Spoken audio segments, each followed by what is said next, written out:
जय हिंद दोस्तों, स्वागत है आप सभी का माजिसा एजुकेशन पर, जहाँ अपन पढ़ रहे हैं 11th स्टैंडर्ड 2023 के लिए फिजिक्स। तो फिजिक्स की क्लास में अब तक अपन ने सेंटर ऑफ मास, द्रव्यमान केंद्र से संबंधित पढ़ लिया था। ऐसे तो द्रव्यमान केंद्र बहुत बड़ा टॉपिक है, बहुत सारे न्यूमेरिकल्स भी बनते हैं और अलग अलग टाइप से सेंटर ऑफ मास निकालने के भी तरीके होते हैं, लेकिन अपने लिए जो जरूरी था, क्योंकि वैसे तो ये सेंटर ऑफ मास टॉपिक अपने सिलेबस में है ही नहीं, लेकिन चूँकि जो सेंटर ऑफ मास से संबंधित इंपॉर्टेंट चीज़ें थी जो अपने लिए आगे काम आएगी जब अपन जड़त्व आगे बढ़ेंगे, ठीक है, तो उस टाइम जब काम आएगी तो उतना अपने को पढ़ना जरूरी था, वो अपन ने पढ़ लिया, ठीक, उतना काफ़ी है, ठीक है। वाट एवर जो अपन ने किया है सेंटर ऑफ मास की रिगार्डिंग वो सफिशिएंट है, आपको और कुछ भी नहीं करना है, ठीक, क्लियर। अब अपन लैंड करते हैं मेन टॉपिक पर अपना, दृढ़ पिंड गतिकी, rigid body dynamics. Rigid body dynamics आखिर में होता क्या है, ठीक है। पहले तो बात करते हैं दृढ़ पिंड यानी कि रिजिड बॉडी, फिर बात करेंगे गति की, डायनेमिक्स, यानी कि इतना तो समझिए कि डायनेमिक्स गति की यानी कि मतलब उस पर यदि कोई फोर्स अप्लाई करोगे, बल अप्लाई करोगे, तब उसमें क्या क्या चेंजेस होंगे, किस डायरेक्शन में वो गति करेगा, क्या एनर्जी होगी उसमें, ठीक है, क्या मोमेंटम संवेग वगैरह चीज़ें होगी, उसके बारे में बातें होती है, ठीक।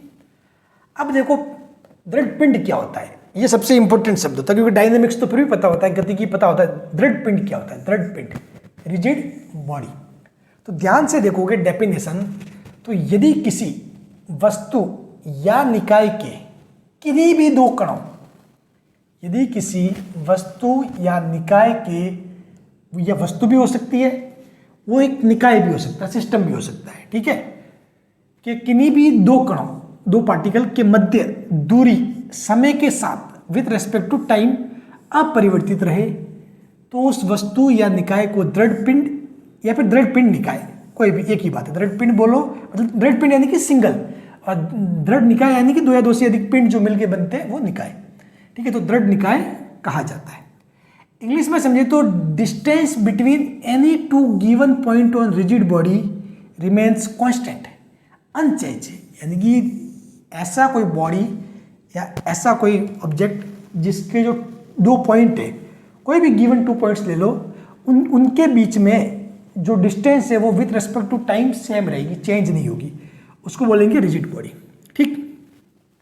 वाट एवर अगर अपन कोई बाहरी फोर्स अप्लाई करें, एक्सटर्नल फोर्स भी अप्लाई करें या फिर एक्सटर्नल मोमेंटम संवेग भी अप्लाई करें, तो भी उन पार्टिकल जो अपने जो वस्तु है उसके जो दो कण है उसमें कुछ भी चेंज नहीं होगा, दो पॉइंट के बीच में कुछ भी चेंज नहीं होगा। फॉर एग्जाम्पल ये ले लो, this is a rigid body, ठीक है, ये क्या है, रिजिड बॉडी, ठीक है। अब इसमें मैं दो पॉइंट मार्क करता हूँ, एक मार्क यहाँ किया जहाँ पे W लिखा हुआ है, ठीक है, व्हाइट बोर्ड लिखा हुआ ना, इसमें एक पॉइंट मैंने मार्क यहाँ पर किया, दूसरा पॉइंट मैंने यहाँ किया जहाँ D लिखा हुआ है, बात क्लियर। अब इनके बीच डिस्टेंस देखोगे, एक फिक्स डिस्टेंस है, बात क्लियर। अब मैं इस पे देखो, मैंने आपके सामने रख दिया, 1 second, 2 second, 3 second, 4 second, 5 second, क्या इनके बीच में डिस्टेंस चेंज हुआ? नहीं, ये पॉइंट और ये पॉइंट उतनी ही दूरी पे 5 सेकेंड पहले था, उतना का उतना 5 सेकेंड बाद भी है, यानी कि इनके बीच में डिस्टेंस का कुछ भी चेंज नहीं हुआ। इवन मैं इसको ऊपर फेंका, यानी कि एक्सटर्नल फोर्स अप्लाई किया, ठीक है, ये गुरुत्वाकर्षण फोर्स के अंदर भी आया, ठीक है, फिर भी इसमें ये डिस्टेंस सेम ही रहा, कैसे भी करो, मैंने इसको उल्टा सीधा घुमा के फेंक दिया, फिर भी ये सेम ही रहा, सेम डिस्टेंस, यानी कि ये क्या है, रिजिड बॉडी है। ये क्या है, रिजिड बॉडी। रिजिड बॉडी का मतलब यदि किसी वस्तु या निकाय के किन्हीं भी दो कणों, कोई भी दो कण ले लो, जरूरी नहीं ये और ये, दिस एंड दिस भी मैं ले सकता हूँ, कुछ भी, किन्हीं भी दो कणों के मध्य दूरी समय के साथ अपरिवर्तित रहे, तो उस वस्तु या निकाय को दृढ़ पिंड या दृढ़ निकाय कहा जाता है, ठीक है।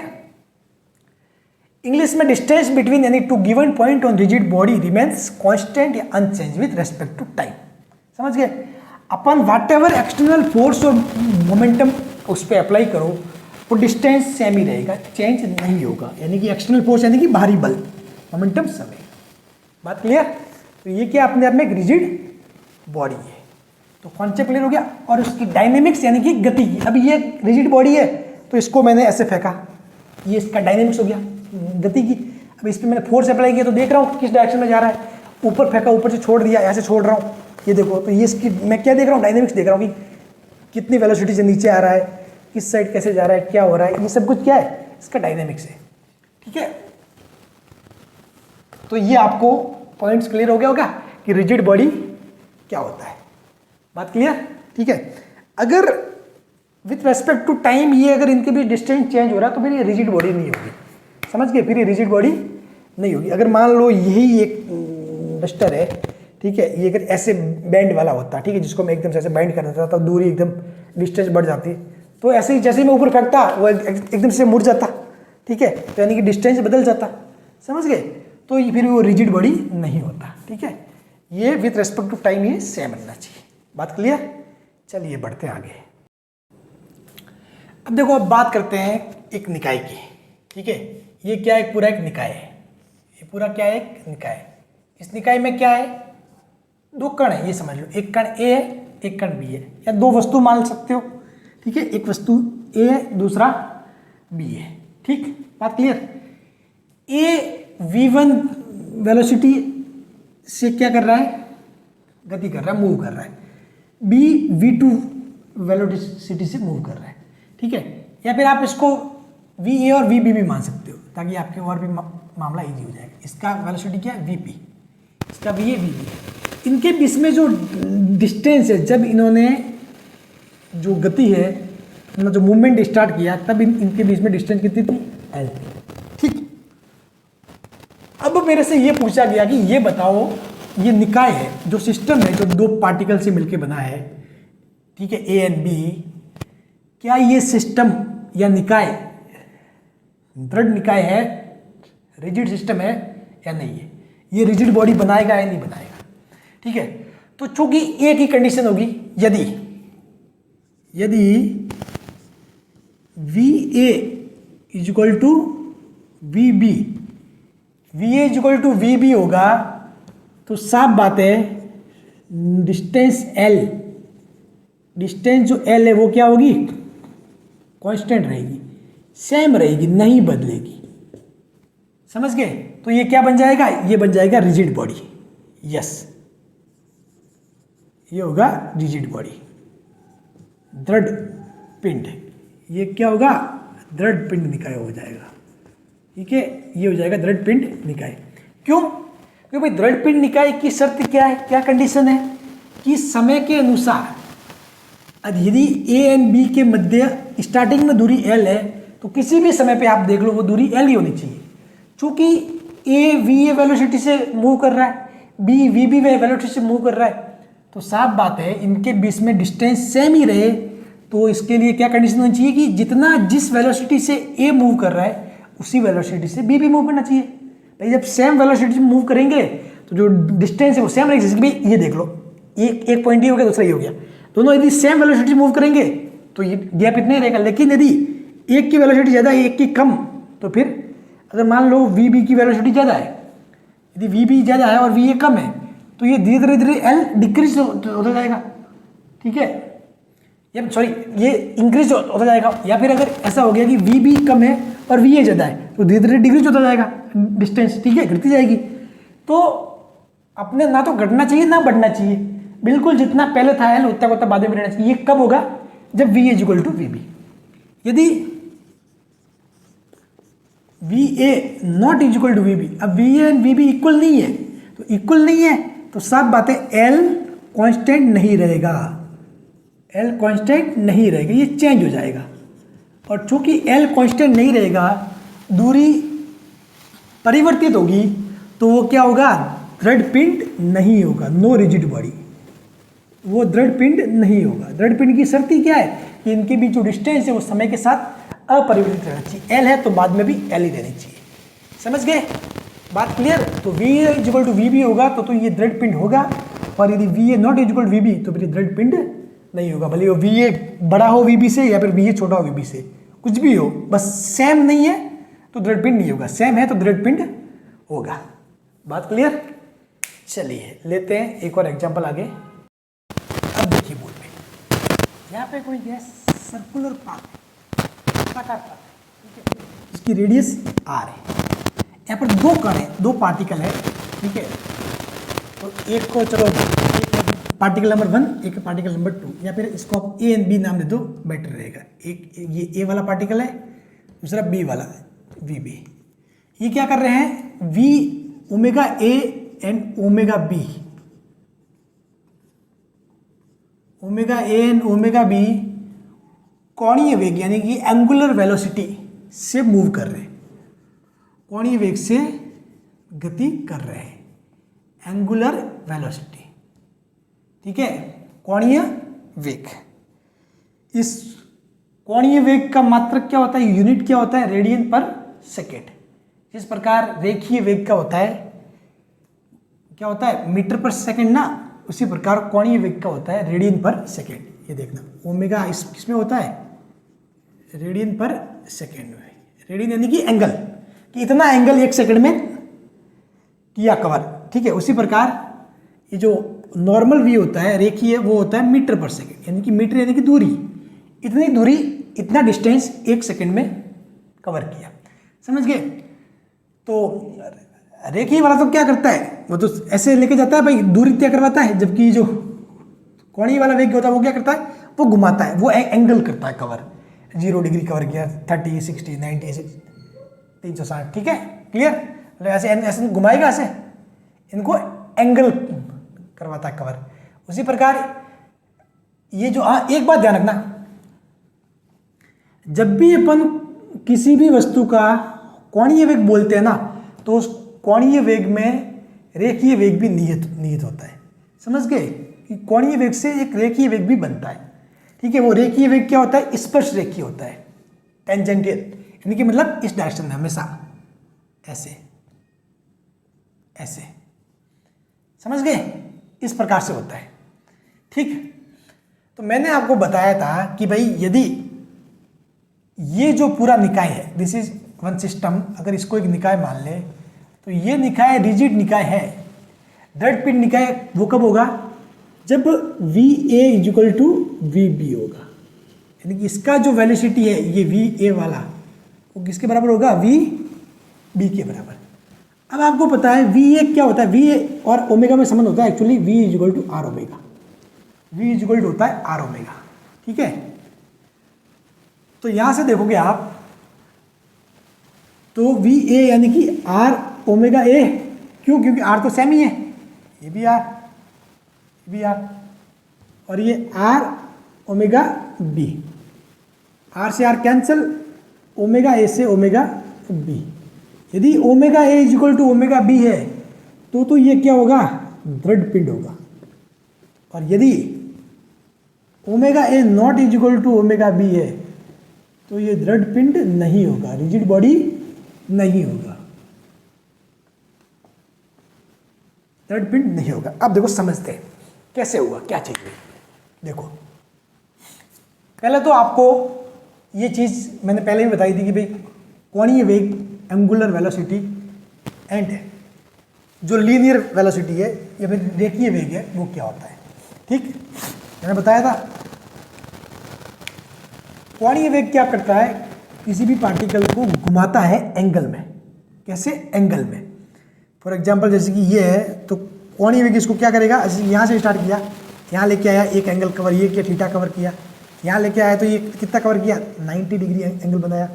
फिर से ये घुमा के यहाँ तक लेके आया तो 180 का एंगल बनाया, यहाँ लेके आया तो 270 का बनाया, फिर से यहाँ लेके आ गया तो 360 का किया कवर, ठीक है। उसी प्रकार अगर डिस्टेंस के हिसाब से देखो तो डिस्टेंस कितना कवर किया, यहाँ से लगाकर यहाँ तक वर्त की परिधि जो पेरीमीटर है, सर्कमफेरेंस, वो कितना हो जाएगा, 2 पाई आर, वो कितना हो जाएगा, 2 पाई आर। तो ये 2 पाई आर करेगा कवर, ठीक है, समझ गए, बात क्लियर है।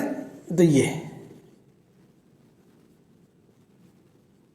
उसी प्रकार ये एंगल कितना कवर करेगा, 360, यानी कि 2 पाई एंगल, 2 पाई एंगल, ठीक है। चलिए बात क्लियर। तो ये ऐसे होता है। अब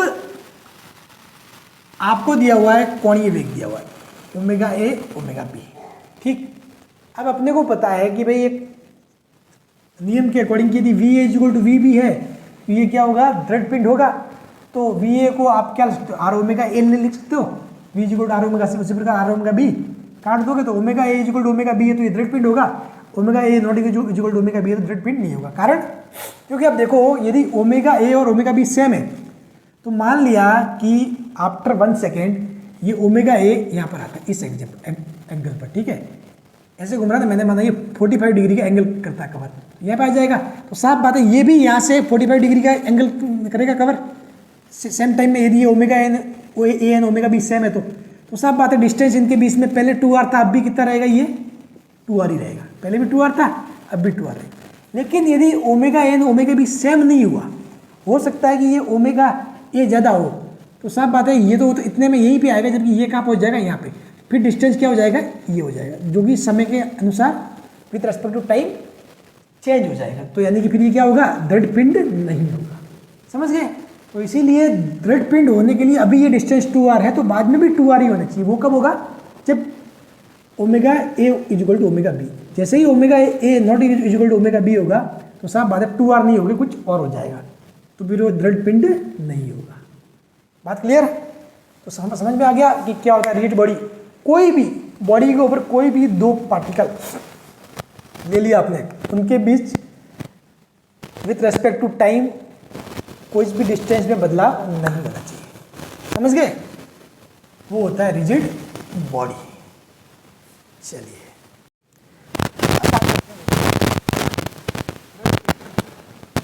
ऑफ रिजिड बॉडी,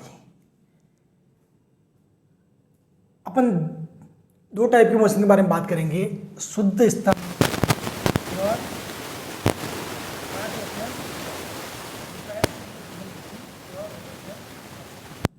ठीक। अब ये शुद्ध स्थानांतरण जो गति है उसके बारे में पढ़ते हैं कि ये क्या कहता है। मैं आपको एग्जांपल से समझाऊंगा इसके बारे में, डोंट वरी। यदि वस्तु के प्रत्येक बिंदु का रेखीय वेग तथा विस्थापन समान प्राप्त हो, यानी कि समान दिशा में भी, ठीक है, शुद्ध स्थानांतरण गति कहलाता है। जबकि शुद्ध घूर्णन गति की बात करें तो यदि निकाय का प्रत्येक कण किसी स्थिर अक्ष के सापेक्ष समान कोणीय वेग से घूर्णन गति करे तो इसे शुद्ध घूर्णन गति कहते हैं, ठीक। इंग्लिश में बात करें तो all points of moving body move uniformly in same direction with same velocity, वो हो गया ट्रांसलेशन। उसी प्रकार रोटेशनल क्या हो गया, object rotate around a stable axis, ठीक। अब देखो पहले बात करते हैं स्थानांतरण की। स्थानांतरण का मतलब है कि वस्तु के प्रत्येक बिंदु का रेखीय वेग तथा विस्थापन समान प्राप्त हो। फॉर एग्जाम्पल मैंने मान लिया इसको मैंने ऐसे होल्ड किया, ठीक है, ऐसे भी नहीं किया, ऐसे होल्ड किया है, एक पॉइंट यहाँ पर है, एक पॉइंट यहाँ पर है, ठीक, एक पॉइंट कहाँ पर है, यहाँ पर, एक पॉइंट यहाँ पर। तो यदि ये ऐसे मूव कर रहा है, बिल्कुल ऐसे ऐसे स्ट्रेट, बिल्कुल ऐसे, बिल्कुल भी ऐसे घूम नहीं रहा, ठीक है, रोटेट नहीं कर रहा है, विदाउट रोटेट किए हुए ऐसे आगे पीछे आ रहा है, यानी कि जितनी डिस्टेंस इस पॉइंट ने की है कवर, इतनी ही डिस्टेंस ये वाला पॉइंट भी कर रहा है। फॉर एग्जांपल ये ऐसे है ना, ये ऐसा है, मैं आपको ऐसा ऐसा शो कर रहा हूँ ये, ठीक है। तो यहाँ पे एक पॉइंट है, दूसरा यहाँ पे एक पॉइंट है, बात क्लियर, ठीक है। इसको मैं थोड़ा ऐसे बनाना है, ठीक है, चलो भूल गया, एक पॉइंट ये, एक पॉइंट मैंने थोड़ा ऐसे बना दिया, चलो ठीक है, कोई बात नहीं, ज़्यादा थोड़ा बेंड है ना। तो जितना ये ट्रैवल, अब मैं इसको ऐसे लेके जा रहा हूँ ऐसे, ठीक है। तो ये बॉडी यदि पूरा यदि x डिस्टेंस मूव किया तो ये वाला पॉइंट भी x डिस्टेंस मूव होगा, ये वाला पॉइंट भी x डिस्टेंस मूव होगा।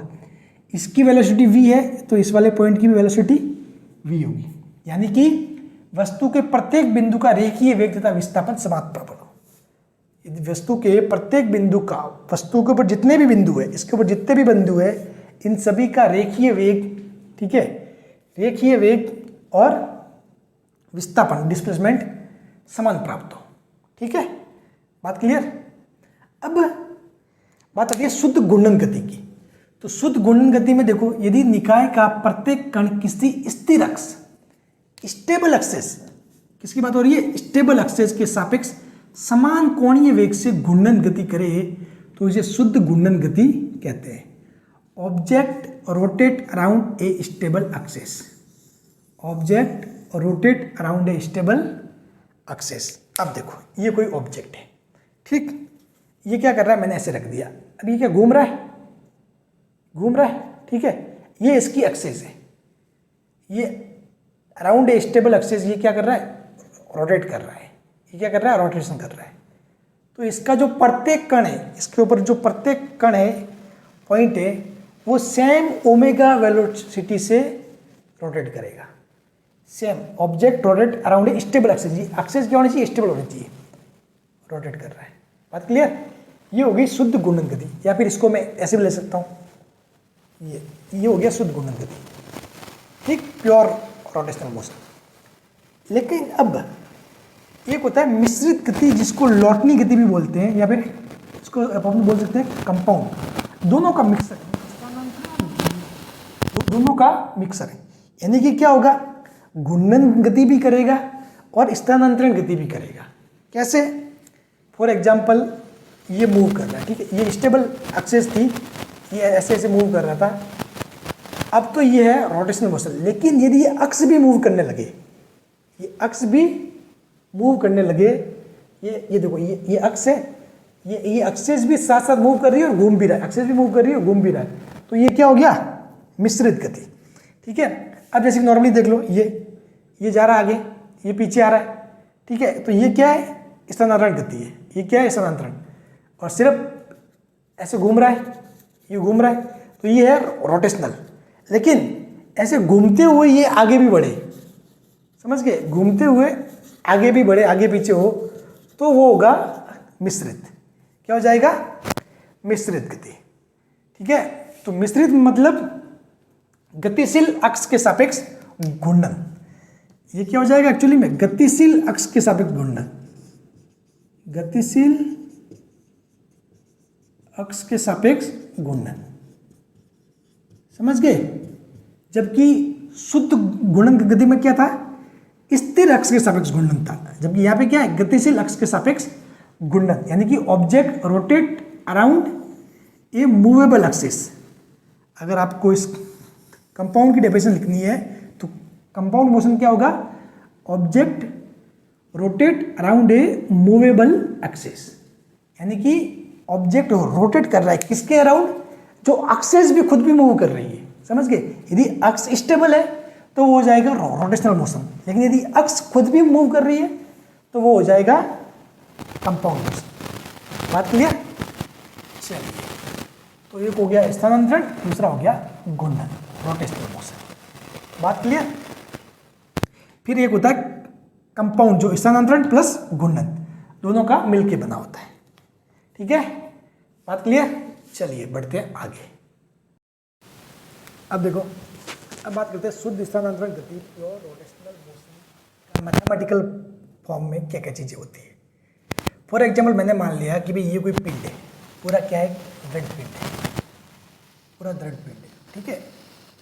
या फिर एक निकाय मान सकते हो जिसमें एक द्रव्यमान m1 है, दूसरा m2 है, तीसरा m3 है, ठीक। तो साफ बात है, मैंने माना कि जो m1 है उसमें विस्थापन कितना हुआ, डिस्प्लेसमेंट x1, इसमें डिस्प्लेसमेंट x2, इसमें डिस्प्लेसमेंट x3 विस्थापन, और इनका जो वेग है वेलोसिटी v1, v2 और v3। तो शुद्ध स्थानांतरण गति की जो कंडीशन है उसके अकॉर्डिंग क्या होता है कि जो प्रत्येक कण है उसका वेग, विस्थापन वगैरह समान होते हैं, ठीक है।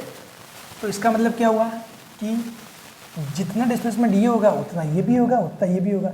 तो x1 equal to x2 equal to x3 बराबर x कॉम, यानी कि x सेंटर ऑफ मास, क्योंकि अगर इनका कोई ना कोई सेंटर ऑफ मास भी होगा, साफ बात है, ये तीनों मिले हैं तो इनका कोई ना कोई सेंटर ऑफ मास भी होगा। तो सेंटर ऑफ मास का भी डिस्प्लेसमेंट या विस्थापन इतना ही आएगा, ठीक है। तो किसके बराबर मान लेते हैं अपन, x के बराबर। अब मैंने इसके ऊपर एक तीर का निशान लगाया है और फिर मैंने बराबर किया, इसका मतलब क्या है कि इनकी दिशा भी समान है।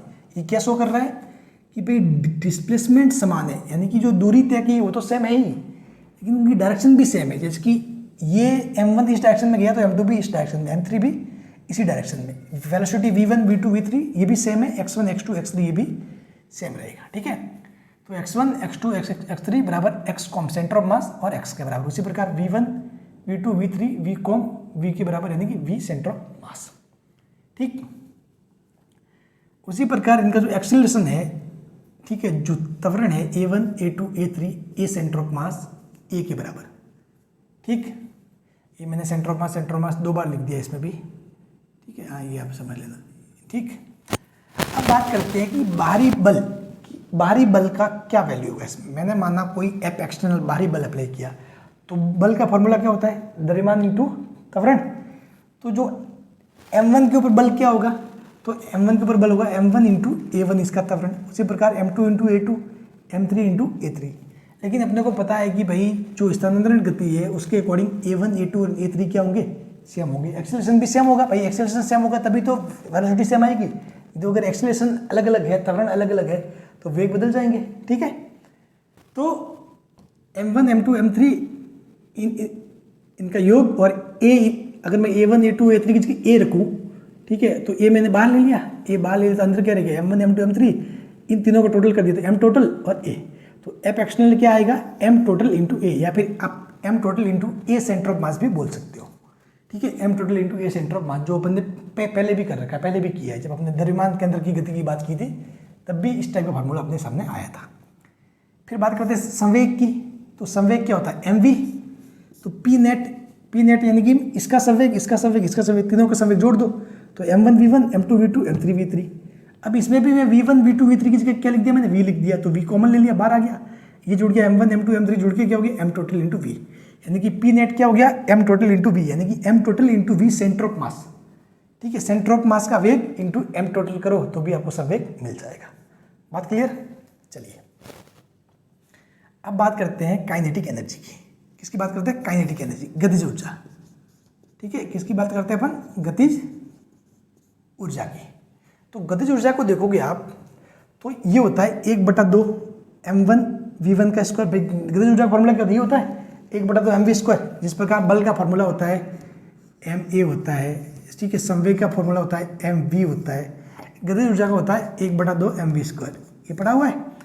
तो इसकी गतिज ऊर्जा प्लस इसकी गतिज ऊर्जा प्लस इसकी गतिज ऊर्जा, तीनों की मिलकर जो गतिज ऊर्जा होगी वो पूरे निकाय की गतिज ऊर्जा बन जाएगी। तो 1/2 m1 v1 square plus m2 v2 square plus 1/2 m3 v3 square. इसमें भी देखोगे तो आप v की जगह v1 v2 v3 की जगह v रख दिया तो v स्क्वायर बाहर आ जाएगा, m जुड़ जाएगा तो m टोटल बन जाएगा। तो काइनेटिक एनर्जी आ जाएगा 1/2 m total v square, 1/2 m total v square.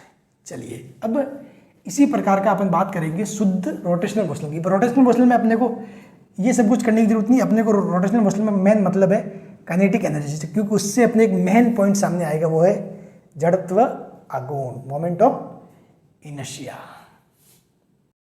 तो चलिए आज की आखिरी स्लाइड, लेकिन इस स्लाइड के अंत में आप ये समझ जाओगे कि जड़त्व आघूर्ण, मोमेंट ऑफ इनर्शिया कहाँ से आया, वो मैं आपको बता दूंगा आज। देखो बात करते हैं शुद्ध घूर्णन गति की, प्योर रोटेशनल मोशन। किसकी बात कर रहे हैं, प्योर रोटेशनल मोशन की।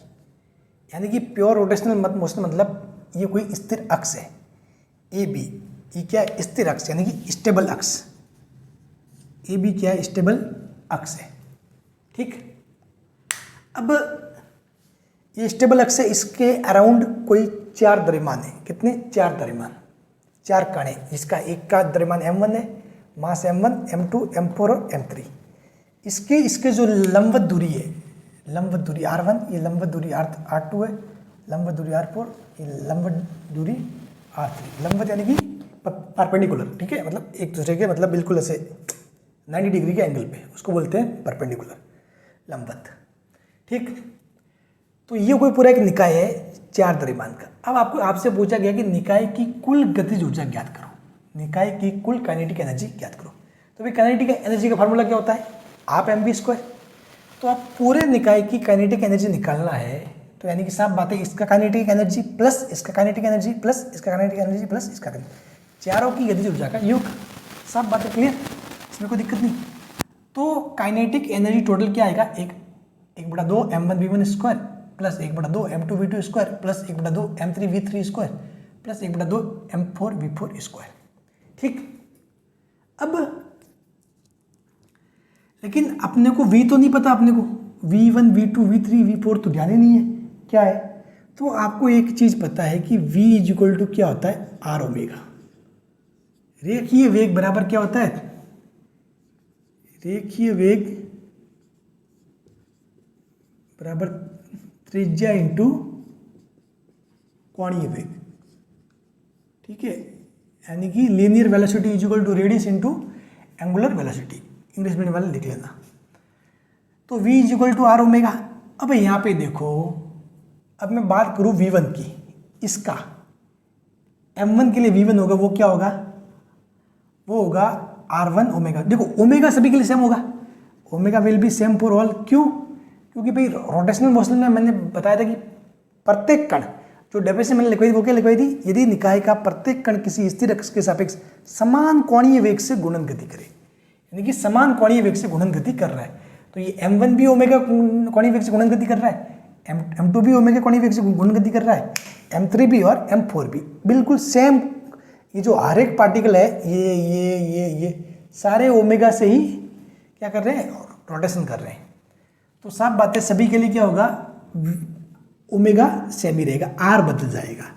तो आप क्या लिखोगे, v1 की जगह लिखोगे r1 ओमेगा, ठीक। तो चलो लिखते जाओ, 1/2 m1 v1 की जगह r1 omega square plus 1/2 m2 v2 की जगह r2 omega square plus 1/2 m3 v3 की जगह r3 omega square 1/2 m4 r4 omega square. यहाँ से देखोगे तो यहाँ से आ जाएगा ये 1/2, आप बाहर ले लो,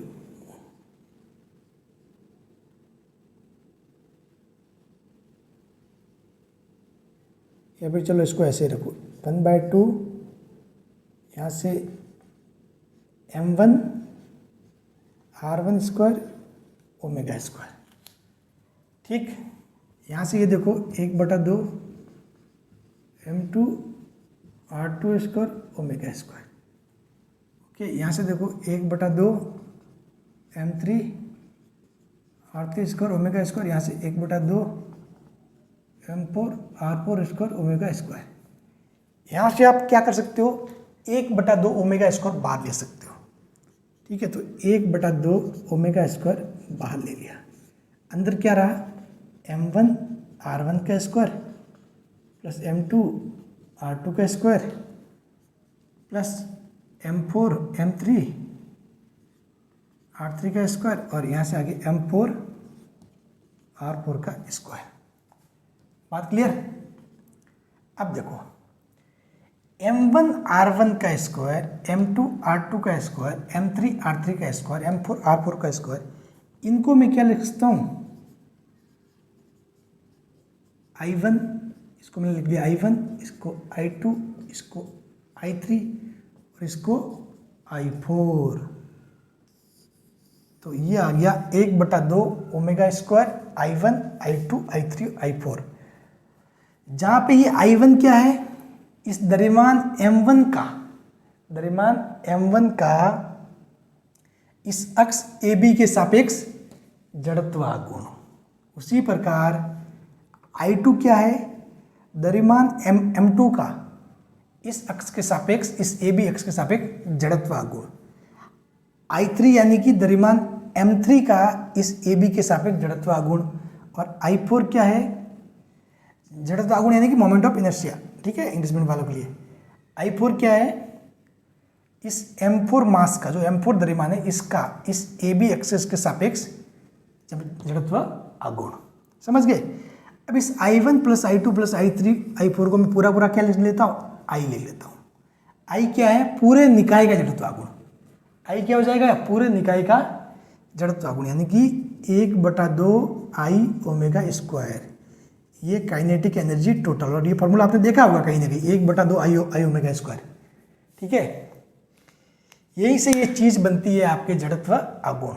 कल जो नेक्स्ट क्लास होगी कल की, उसमें अपन जड़त्वाघूर्ण को पूरा पढ़ने वाले। यहाँ से आपके सामने आगे की जड़त्वाघूर्ण होता क्या है। जड़त्वाघूर्ण देखो, यहाँ से क्या निकल के आ रहा है, निकल के आ रहा है M और R स्क्वायर, MR स्क्वायर। यहाँ से देख सकते हो आप, यहाँ से जड़त्वाघूर्ण क्या निकल के आया है, mr स्क्वायर। अपन आगे कल की क्लास में ये डिस्कशन अपन करने वाले, इसको फिर से थोड़ा सा समझेंगे, ये पर्टिकुलर दो लाइन, लास्ट वाली लाइन फिर से अपन कल की क्लास में देखेंगे। चलिए बढ़ते हैं इस क्लास के समापन की ओर, इसको समाप्त करते हैं। नेक्स्ट क्लास में पढ़ेंगे अपन mr स्क्वायर, पूरा का पूरा जड़त्व, अकॉर्डिंग मोमेंट ऑफ इनर्शिया। चलिए।